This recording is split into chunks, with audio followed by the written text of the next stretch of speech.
right, Merrill Miller, how are you? Doing well. All right, so um, we're kind of catching up a little bit before.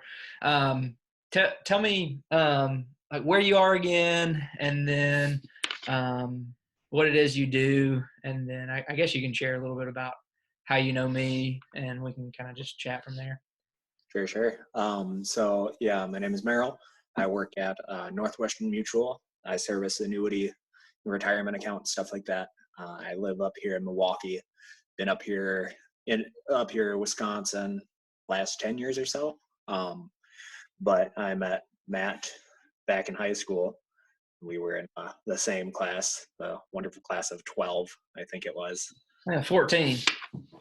14. Um, so yeah, small group, and yeah, that's kind of the backstory here. Right on. All right, and so I'm enjoying. I did iced coffee because it's later in the day, Sure.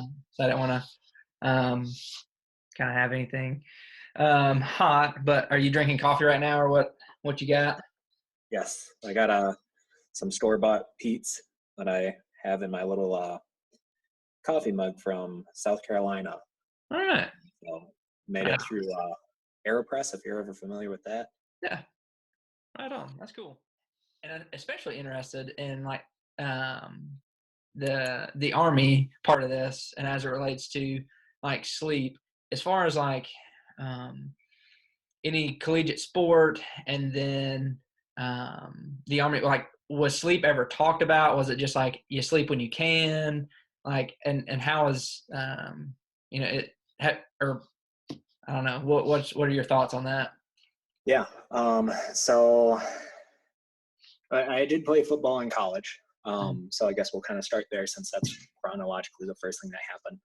Um, Nothing was ever brought up per my recollection about sleep. Um, Obviously working out, taking care of yourself, stuff like that was a big thing, but it was never, make sure you get your sleep because, you're in college and what college kid sleeps with a regular sleep schedule. So that was never brought up in that. When I joined the Army, it was also never really brought up, but the way it was kind of treated is it definitely was kind of on the low end of the priority list. Provided you're going through basics, so the entire point is to kind of break you. But that kind of evaluating it might indirectly speak to how important it actually is. Because you're sitting there, and we didn't do a lot of running, thankfully, but there are still things that you need to be cohesive for to be able to comprehend. Be that shooting targets, moving as a unit, other combat maneuvers, stuff like that. And I definitely remember, because I think on average, we averaged like 2 or 3 hours of sleep a night Holy cow! for 16 weeks. And yeah, it was kind of one of those things where, you sleep when you can. Definitely was interesting because I remember a decent amount of it, but I remember it all being kind of hazy, if you will. Yeah, 2 to 3 hours a night for 16 weeks straight. Yeah, I wouldn't remember anything. Yeah, so definitely more intense on that. And honestly, for about a week after I got home, like, it was kind of more of a culture shock coming home after training. And I remember it. I think I got home on a Friday.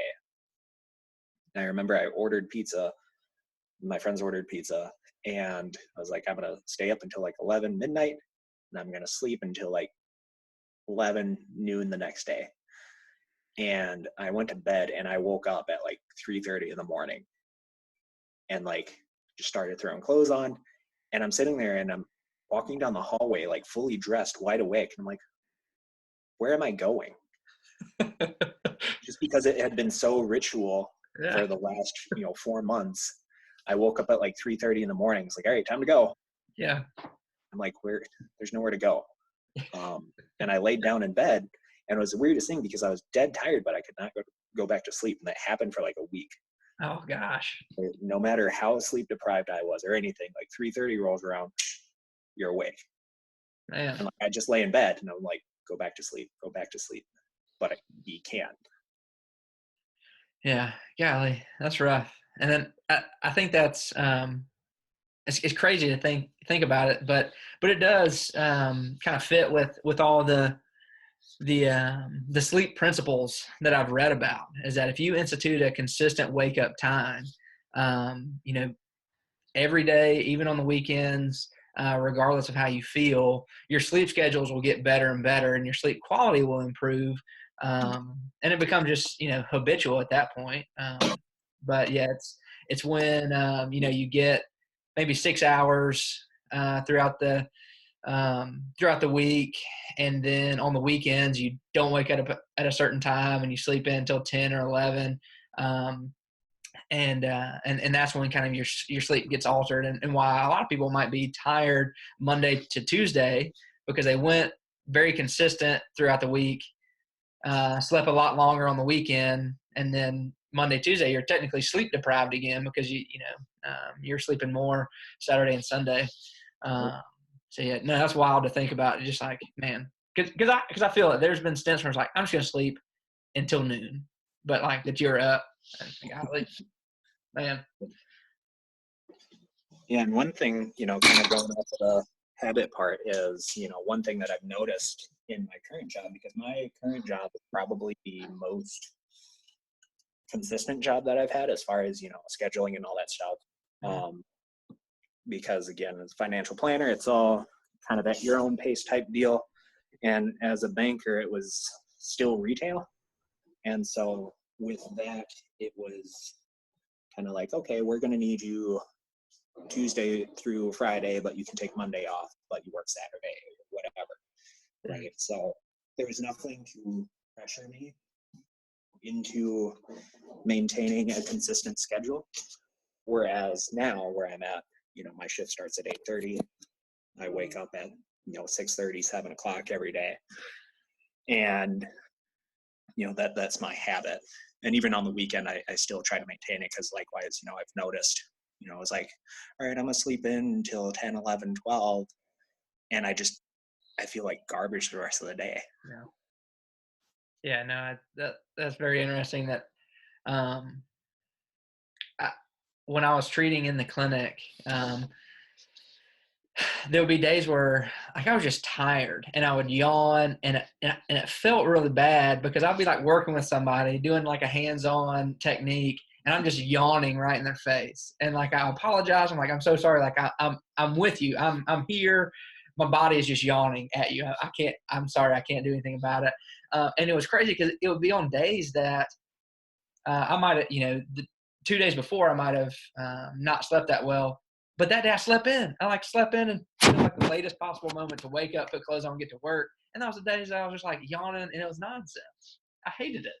And I felt so bad. Like, all these nice ladies that I'm working with, I'm just yawning. I'm like, you need some sleep. I'm like, I do. I thank you for caring for me and and wanting the best for me. I'm sleeping. I don't know. I'm sorry. Right. Yeah, no, I've definitely been there. And yeah, from what I found, even firsthand experience, having a schedule definitely benefits everything. Whereas, college and the Army was kind of like, all right, am I going to sleep for more than 2 hours? Who knows? Yeah. But yeah, is there anything else that you do? Like there's literature out there about eating, I think it was yogurt and cherries before bedtime, as like a bedtime snack, or anything like that. Or some people do like blackout curtains in the room, so there's absolutely no light in there. Is there anything else you do as far as like a sleeping routine other than your new schedule? I definitely prefer to sleep in the cold.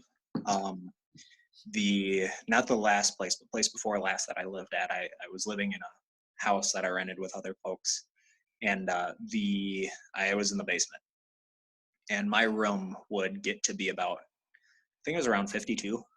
Oh shoot. And I would literally just have like a sheet on, And that was like the most peaceful thing for me.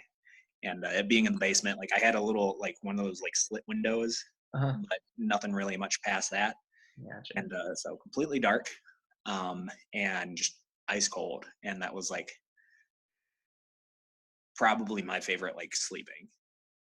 As far as like diet, I've actually noticed something kind of interesting as of late. I actually started doing the carnivore diet, um, probably 2 or 3 weeks ago, I think, Okay. where you eat pretty close to nothing but meat, um, and so that's proven very interesting. I've noticed that I sleep heavy, Mhm. um, in that like once I'm out, I am basically just dead, Mm. and it's been very refreshing, because I'm not sure if you've ever been in like um, kind of like a rigorous routine. Like the best way that I can kind of explain it is, kind of going back to the when I was in the army doing basic, where you do a 12-mile ruck that day, and you're carrying 90 pounds all day, and this, that, and the other, and you're just dead tired, and you lay down, you're just out. Yeah. That's kind of how I Hmm. feel, doing kind of the carnivore diet. And it's definitely like more refreshing than I think Yeah. previous. Yeah. Is that um, like just at night or like throughout the day? so I have typically pretty good energy throughout the day. um, it's been kind of weird to kind of compare and contrast, because like I normally work in an office, but obviously that's not been a thing. So since starting the carnivore thing, I've been at home, and so it's kind of hard to gauge it between like, okay, am I lethargic because it's like dreary and wet outside and I've not left the house for 3 days, or am I just like tired? Yeah. Hmm. Um, or kind of vice versa. Like, okay, am I energized because I'm out of the office, or like it's kind of hard to control for the variables in that situation. Yeah. But I would say, overall, I feel um, more positive kind of on the whole as far as things, be it sleep, um, overall health, I guess. Normally, I do try to go to the gym, 5 times a week or so. That's obviously not been a thing because Yeah. everything's closed. Yeah. So that's been kind of aggravating, I guess, in a way, because like that was like my distressor is I'd finish work and I go to the gym. But kind of going back to the type of sleep on the carnivore diet, but it's very similar to, again, like where you finish or you get into a good routine as far as a workout, and like you come back and you're just tired, and as soon as you hit the bed you're just out.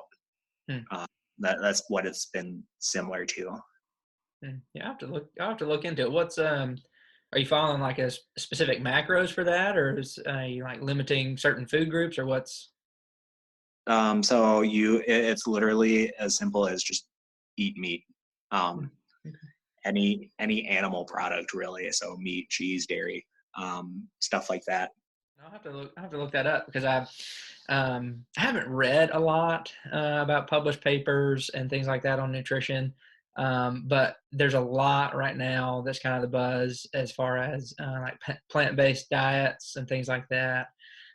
So yeah, it would be interesting to kind of dig into it a little bit more and kind of see what kind of research is saying. And I think there's so much variability from like person to person as well, that one person might do great, eating a restrictive diet, whereas another person's like this. No, the total opposite is true for me. Um, and yeah, but yeah, it's interesting to see or to think through, um, what our diet will affect, and kind of in your case, not only sleep duration but sleep quality. So that'd be cool. Well, I'm all out, so I think that'll do it. But I appreciate you coming on and talking about my sleep and a host of other things. Appreciate you. Sure.